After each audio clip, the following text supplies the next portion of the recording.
In the pursuit of national security, the balance between authority and liberty becomes the true test of democracy.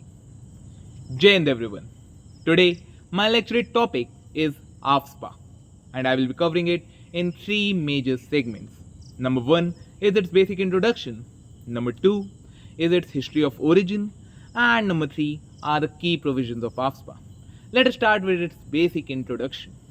Well, AFSPA stands for Armed Forces Special Powers Act, which was first enacted in Nagaland during 1958, and it was expanded to other northeastern states, and finally at the peak of militancy it was implemented in Jammu and Kashmir during 1990.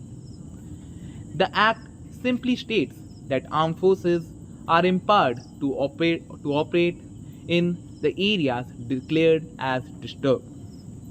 Disturbed areas are generally those areas where the writ of civil administration is either weak or completely shattered off. With that comes our second segment, which involves the history of its origin.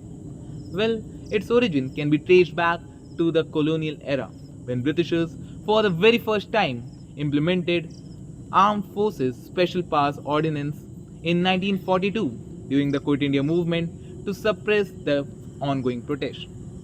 After independence, Nagaland witnessed a strong separatist insurgent movement which at that time was unable to be handled even by the local police.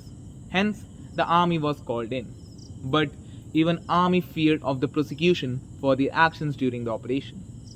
As a result of which, finally in 1958, the Government of India implemented AFSPA Act firstly on Nagaland, then to the adjoining northeastern states, as the insurgency and militancy increased.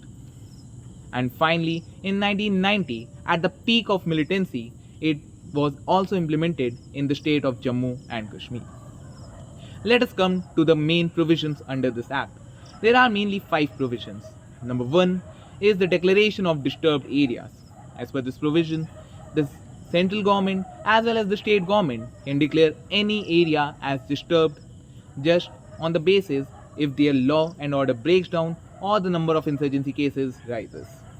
Number 2 provision is the use of force. Armed forces can use forces even to the extent of causing death against anyone if they are found violating the probatory orders or using or carrying illegal weapons. The number 3rd provision is the arrest without warrant. As per this provision, soldiers can arrest anyone without any valid warrant just on the basis of suspicion of involvement in insurgency or any unlawful activity. With that comes our number 4 provision, which is the search powers.